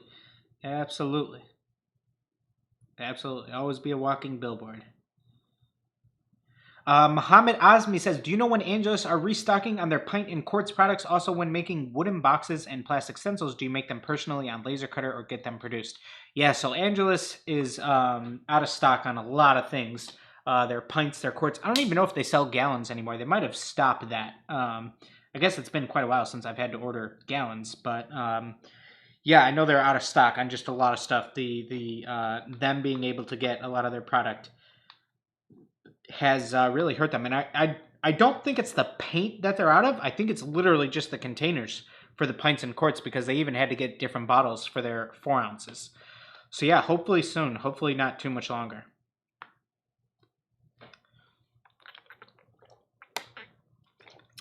Scotty's Custom Cake says, what Krylon matte spray do you use? Dylan, I believe I picked up the wrong one from Amazon. It's that's literally just what it's called.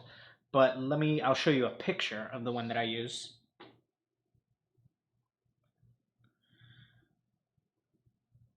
Krylon matte spray.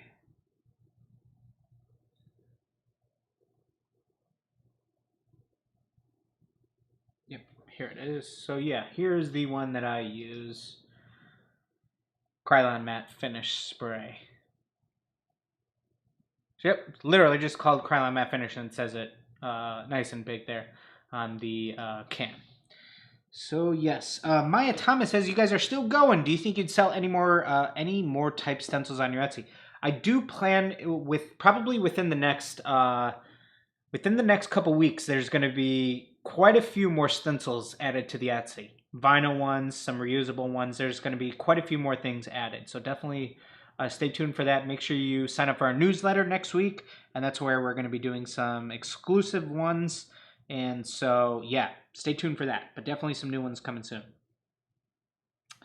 JustF07 says, hey, Seuss, I've had a few customers lose interest when I tell them they need to supply the sneakers. I'm skeptical about buying the sneaker when the customer could change his or her mind or just disappear. So, JustF, what I probably would recommend there is absolutely you're probably gonna lose some interest what you're doing by doing that. I'm not saying there's anything wrong with that, but you're requiring more work for the customer by telling them they have to go buy the shoe and then send it to you. Everything in life nowadays is about convenience and how easy things are. And I can literally buy something on Amazon in 10 seconds and have it here in 24 hours with like 2 clicks. You know what I mean? So telling people they have to do more work when everything is so streamlined nowadays is going to run into, you're certainly going to turn some more people away right off the bat. So one thing that you could do is do that, charge half payment up front and then half upon completion. So let's just say, for example, you're selling a $300 pair of painted Air Forces, for example. If you charge half payment, you're going to get $150. That's going to allow you to at least you're going to be able to go buy the shoe and your materials. You know what I mean? So yes, you're going to go purchase a size 10.5 shoe and paint it specific to that person. So yeah, let's just say they changed their mind or backed out last minute or just stopped answering. Yeah, now you're stuck with the size 10.5 chunky dunky Air Force One that you may not be able to easily find another buyer for, but at least you got the money for your base shoe and the material, but you didn't necessarily get paid for your time now. You know what I mean? All you really got covered there was the base shoe and the material. So that's certainly a potential downfall, but at least you didn't go out and purchase the sneaker with your own money. You know what I mean? And now you at least have the shoe. So,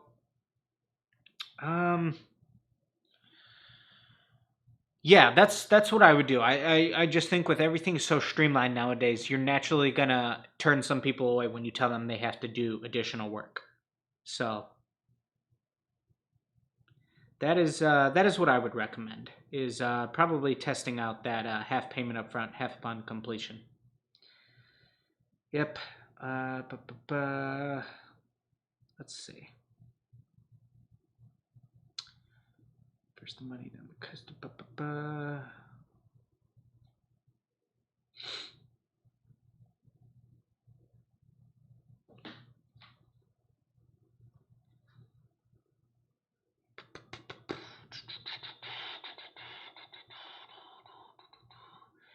Brotistic says, I let my customers know due to sizing. I recommend they supply the shoes. If I do provide the shoes, it is extra. Nothing wrong with that, Nothing wrong with that either. Definitely. Seth Brewster says, what brand stencil printer do you use? I'm thinking of getting one, but what do you recommend? Thank you so much. I recommend the Silhouette Cameo. A lot of people like the Cricut Air. But yeah, definitely one of those. I think the Cricut is a little bit cheaper. It might be a little more readily available. That might be why people select that one, but I've used the Silhouette Cameo for years. Gina says, I jumped in late. You have a newsletter? That's cool. How do you sign up? We will be, that should be ready to launch next Wednesday, Gina. I think that I'll be posting about that next Wednesday. That and a Discord. Both of those are going to be ready next week, and we're going to be doing some exclusive stuff in both of those. So those got worked on all week. Jason is sort of finalizing some stuff with them over the weekend. And yeah, we are excited to roll those out. Lifetime Puck with this follow-up says, thanks for the advice. Just a quick question. How should I go about pricing my customs now? With my friends and family, I was only charging like $20 just for the art alone. Well, now I'm not sure how many pairs you did for your friends and family, but now you probably have a little bit of a better gauge for how long a project's going to take you. So let's say you painted a pair for one of your friends and it took you 6 hours. Well, now you know, let's say you're going to do a similar design for a potential customer that's reaching out to you. Well, now you know that, hey, it's probably going to take me about 6 hours to do that. So now you can sort of start to factor in some of those things a little bit. Let's just say starting out, you want to make maybe $20 an hour. 6 hours, that's $120. And then you could sort of decide if you want to factor in some of your material cost in there. So $120, and then maybe I want $20 for my materials. Okay, it's going to be $140 for the artwork. You know what I mean? Or maybe you say my material costs are sort of counted in my hourly wage, and that's why I decided on $20 an hour. So that's certainly a potentiality. I just think the hourly rate is just good for you starting out, just to get a feel for it. Pricing is just something that you get better at with time. Now, I don't necessarily think in terms of an hourly rate anymore when I'm pricing a custom, because sometimes I can't even factor in how long something's going to take me. I mean, if we just take a look at the Chunky Dunky Jordan 1s that I painted, I really thought I was going to be able to paint that entire shoe in one day on a live stream for 10 hours. And when I finished that live stream, I was probably only about 75% done with them. I definitely put another 5 hours or so of work into those after the stream. So even though, yeah, I'm a little bit slowed down because I'm doing the stream, I'm doing the chat, I'm interacting with people, I'm not necessarily headphones on, locked in my zone, doing my thing. I probably could have got them done a little quicker, but you know, it can't always be about the hourly rate because sometimes things just turn out taking longer. So sometimes you might hurt yourself if you assume a project's going to take you 4 hours and then it takes you 20. You know what I mean? And so, yeah, you just get better at pricing as you go along. But it's okay when you're starting out to not charge the most in the world. Just get a feel for it. Just get business out there. That's what I recommend.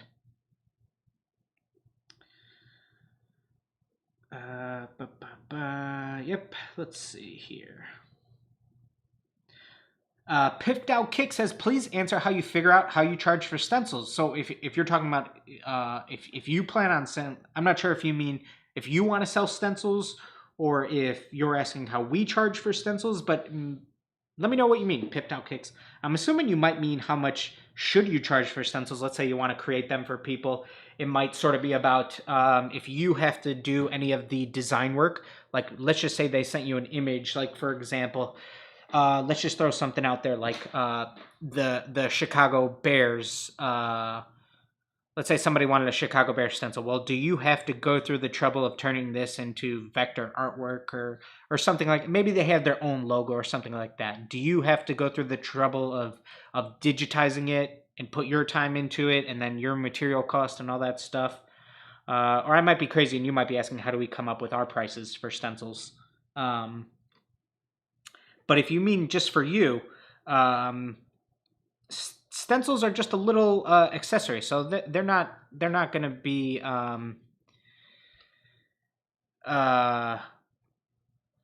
what am I trying to get at? I still don't. I guess I'm not sure. Let me see if you responded. Stencils I make. Okay, cool. So at least now I know how to answer the question. Yeah. So I would say it sort of depends on if you're assuming, like Gucci, for instance, you've talked about how much they are. Yeah. So I guess it depends on how much design work do you plan on doing, and how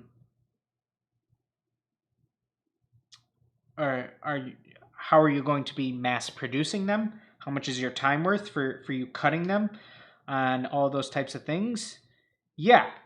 Gucci, for instance, how you talk about, yeah. So that's what I would say. Just, you know, how much time are you putting into it? I would say, and then your material cost. How much is your material? Depending on, you know, if you're just talking about vinyl stencils or something like that, how much is your vinyl going to cost? And then, you know, let's just say, for example, you want to sell Gucci stencils, maybe. I probably don't recommend that because they've cracked down on Etsy and things like that a lot over the past year on selling LV Gucci stencils and things like that. But let's just continue talking about those. Like, how many of those can you print out in an hour? Let's just say you could print out, I don't know, maybe 10 of them in an hour. Okay, cool. Now I'm going to sell them for, I don't know, $10 each or something like that. You know what I mean?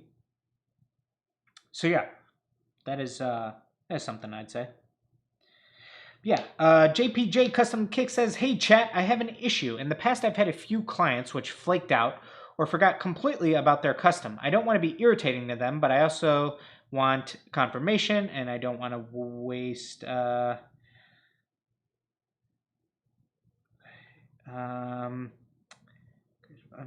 them. But was there? Yeah, I don't want to waste the truth. Okay, so yeah, sometimes people just reach out and, you know, sometimes they're scared away by the price of custom artwork. They may not know how much it's going to cost. So definitely not every person who reaches out, you're going to be able to convert into a paying client. You know what I mean? So don't take that to heart, for example. But I don't think there's anything wrong with sending another follow-up. Say, hey, you know, just want to follow up with you, see if you're still interested, see if there's anything, you know, I can help to make your mind up or something like that. So yeah, definitely nothing wrong with following up. Yeah, but you don't need to continue to send them messages over and over, because if they're interested, they're definitely gonna let you know. Piffed Out Kicks with the follow-up says, I've heard you say how the stencils cost more than a customizer charged for the whole custom price. You might have to let me know a little bit more about what you're referring to there, Piffed Out Kicks, because I can't think of when I've ever said that. I've heard you say how the stencils cost more than a customizer charge for the whole custom price. Yeah, let me know a little bit more, because I don't remember saying something like that.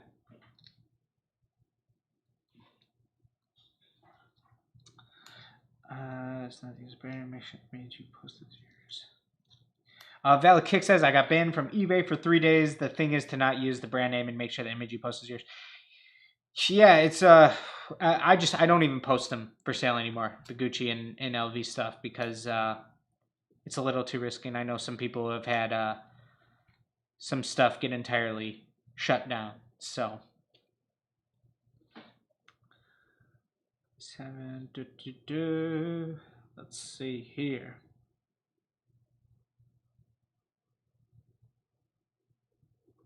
XSplit says, hey Chad, do you need adhesion promoter if you already sanded it down and acetone the shoe?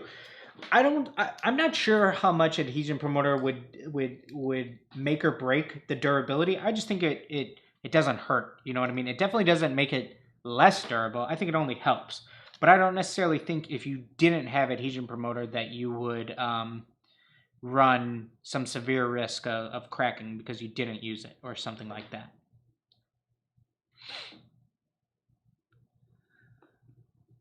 But yes, let's see.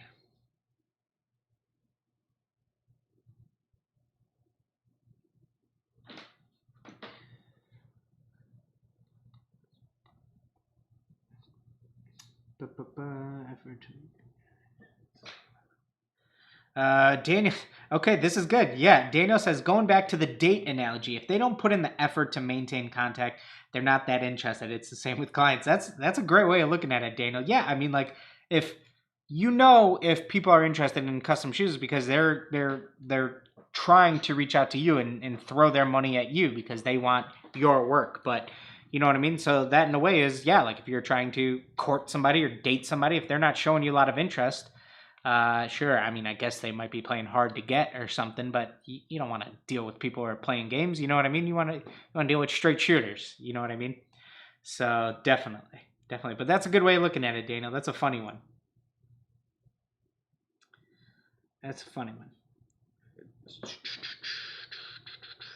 And yeah, Daniel says, and like dating, it should be 50-50. Yeah. Yep. You should be easy to work with. And they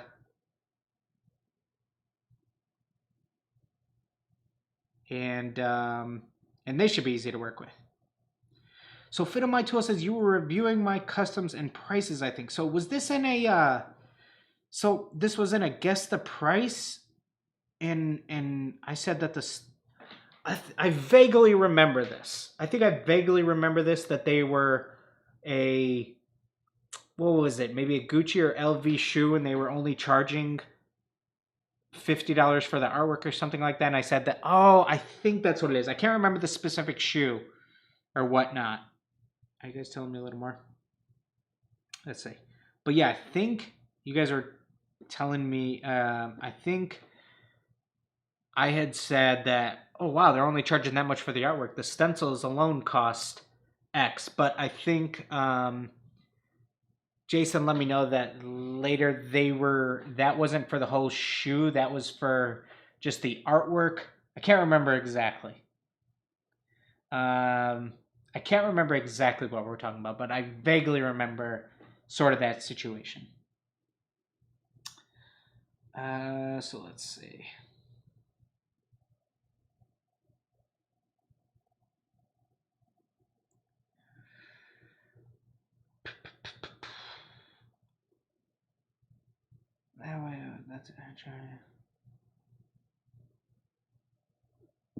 That's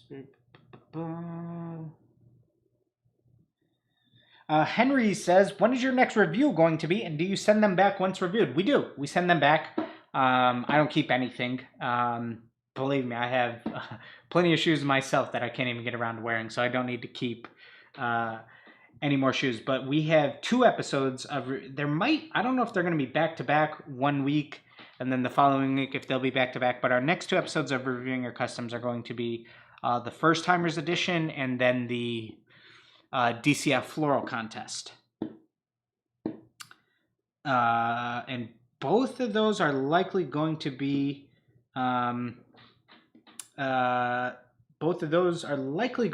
in August, I would say. So yeah, I'm excited about those. So those should be ready in the next month.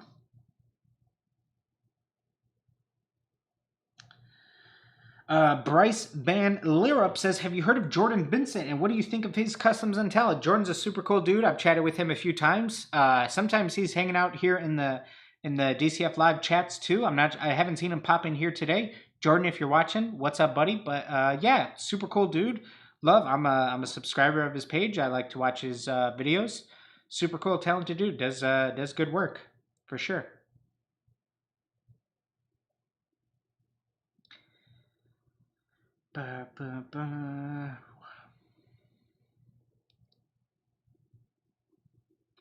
Cedric says, are you much of a sneakerhead or just a customizer? You like more expensive rare Jordans, etc., or you're just into the custom work? Yeah, so I got into sneaker customizing because of my love for shoes. So yeah, I absolutely have been a sneakerhead for a long time. Have probably close to 100 pairs. So definitely.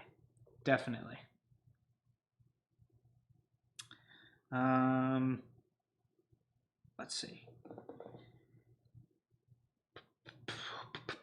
But I think the only thing is I was probably a little more into collecting as many as possible when I was a little bit younger, because now it's just there's the quantity, the saturation of how many shoes release is crazy to keep up with. How many shoes actually come out? It's just crazy.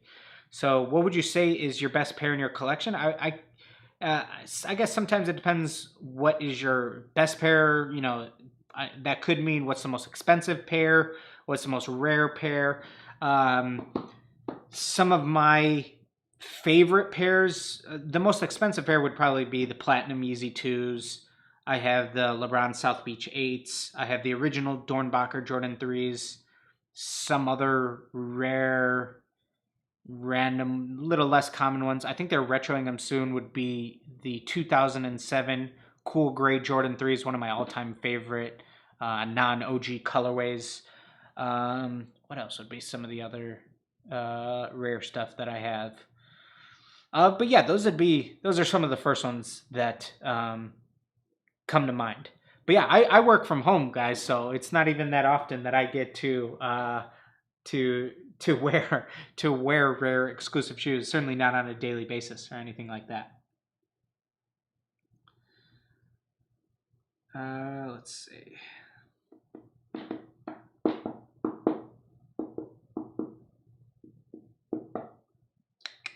But yeah, you know what I haven't mentioned today, guys? Let's go ahead, everybody. Go ahead, post your Instagrams in the chat, and let's go ahead, follow some people in the chat, guys. Instagram, let's build up this community. It's free to show love to other creators on Instagram. Very easy to double tap on some of their posts, engage with them. Engagement on Instagram is what helps you get on the Explore page and be discovered by more people. So if you're willing to support other creators and like their post, engage with their post, say, hey, great job on these, really cool artwork here, love this photo, just give some feedback on their pair. Maybe they'll pay it back to you, and this is just a way for us to all grow together. So everybody go ahead, post your Instagrams here in the chat, and go ahead and take a look at a couple names here in the chat and go ahead and follow some of those people. Yeah, do that. And then I mentioned it way early in the stream. How long have we been going now? This is a good long one. We're almost done. We'll probably get out of here in about 5 minutes or so, because that'll be 2 hours. I have one of these. the drawers popped out at me. Let me turn it the other way. So I have one of these little, there's wheels that are in the drawers that you can attach to the bottom. Just a little rolling storage cart. It's got this cool top where you can have, you know, your paintbrushes, some of your paint, some of your other supplies sit on top. I have an additional one of these that I want to hook one of you guys up with. If you're interested, just go ahead, take a picture of your workspace on, take a picture of it, post it to Instagram, at me, at DeJesus Custom Footwear, and use the hashtag ToothpickGang, and we'll hook one of you guys up with that mobile storage cart, for sure. So yeah, I'll answer another question or two, and then we will hop up out of here. So thank you guys for joining us. 2 weeks off of DCF Live. I missed you guys. It is good to be back. We have 1 week left to submit your entry for the DCF Floral Contest. Do not forget, guys, July 31st, next Friday at midnight will be the cutoff for all submissions. Really looking forward to seeing those. Jerome Field says, what causes paint to bubble up when using a heat gun at times? That means you're a little bit too close with that heat gun and it's a little bit too hot. So you need to really heat set in short spurts when you're working on leather. That's where the paint will bubble up most likely. So you really need to do it in short spurts and don't get as close as you probably see me do in our videos sometimes, because I'm a bad example of that. So yeah, that can happen. The paint can bubble up if it does get too extremely hot. Look at all these. Look at all these Instagrams popping up. Yeah, go ahead and check out some of these awesome creators. Engage with each other and pay it back. If somebody engages with you, go ahead and engage back with them when they post. That would be just a great way for us to all grow. Daniel says, Dylan, are you excited for the NBA restart next week? Who's going to win? I'm excited. I am. Who's going to win? I really do think... Wow. Okay. I think it's going to be good. I don't think there's one team that I would confidently be able to put money on, because I think the three most common ones that you would hear would be the Bucks, Clippers, and Lakers. The Bucks, Giannis still has to prove it in the playoffs. He has to make it to the big stage. He's completely unstoppable, but sometimes he just runs into, you know, if he runs into a team like Philly, they got quite a few guys to throw at him. I mean, they can throw they could probably throw, I don't think Richardson would be able to guard Giannis at all, but they could throw Ben Simmons at him. They could obviously throw Horford at him. They could throw Embiid at him. Could they maybe throw that Tybal guy at him? They just have a lot of weapons to throw at Giannis. Sixers haven't been able to put it together. Of course, they still have questions on offense. The Raptors, they still look good too, even without Kawhi. I mean, they got Siakam, you know what I mean, obviously, to throw at Giannis. So, but I do think Giannis figures it out. I think the Bucks get through the East. And then in the West, it's really about who can stay healthy out there. I do sort of think it'll come down to the Clippers and Lakers. The Lakers, I think not having Avery Bradley hurts. Really good defender. And Rondo's out for a little bit.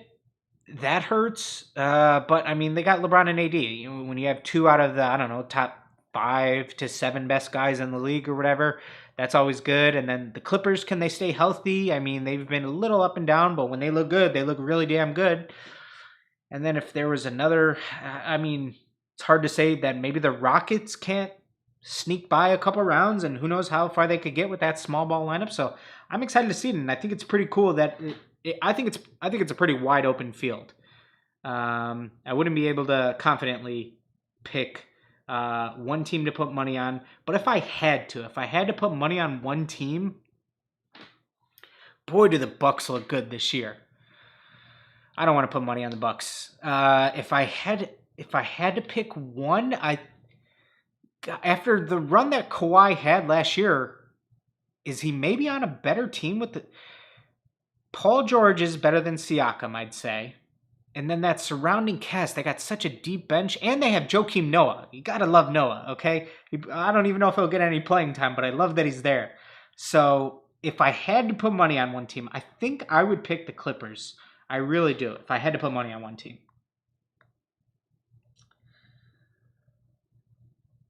So let's see. I think the Bucks have a great chance. Yeah, Miami are done. Yeah, Miami, man. Yeah, you can never count out Jimmy. You can never count out Jimmy. Okay. How about the Spurs? Oh, goodness. Yeah, it's funny that how many extra teams in the West made it, and they're probably, who knows if there'll even be any movement or if just the 8 teams that are already in the playoff spots will make it. That'd be pretty funny if it was unnecessary for those like 5 or 6 extra teams that they brought to come. That'd be funny. Let's see. Yeah, Clippers issue, you never know. Okay, guys, we will answer one more question and then we will call it a day. Final question. Yeah, we've been going 2 hours. Time flew by, guys. Thank you for hanging out with us. Let's see. Try to find a good one to end it.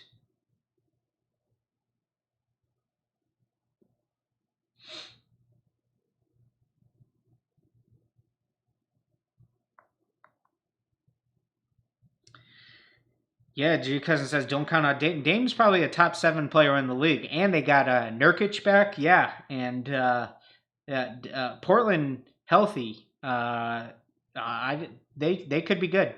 They could be good. Definitely. Maya Thomas, when are your next live? We try to do these every Friday at about 4:30 Central Standard Time is when I like to start them. So yeah. Okay, guys. Anybody want to join? Doodling Dan says, does everyone buy the shoes and then sell them, or do clients bring you the shoes? So you could definitely do it either way. Totally depends on what you want to do with the client. Sometimes you want to streamline the process as much as possible. So it could be easier if you just pick up the shoes too. Could be a little less time for the length of the transaction because now they don't have to go out and buy the shoe and then send it to you. One less step if you just sort of purchase it. And, you know, as long as you can get the money up front, you could definitely do that. So, all right, guys, that is going to do it for us. Next week, we will be launching our Discord and our newsletter. Super excited about that. 1 week from today will also be the deadline for the DCF Floral Contest, so make sure you have all of your entries ready for that. I just want to say thank you guys again for joining us for this episode of DCF Live. Thank you guys for hopefully checking out this week's video that is just a really great topic. 4 easy steps to starting your customizing journey. I know so many of you guys are just wondering where to start, so that's definitely a great place. I think we have that. Yes, I linked that in the description. So if you need to see that video, you can find that link there. Advice to begin your customizing journey, it says, along with the link to the video. So thank you guys so much for tuning into that. That video is doing very well for us analytically, so we really appreciate that. Great feedback on that video. So can't thank you guys enough for your constant support. So hopefully everybody has a great, safe, happy, healthy weekend, and look forward to seeing you guys next week. So thank you guys, and we'll see you then. Peace out.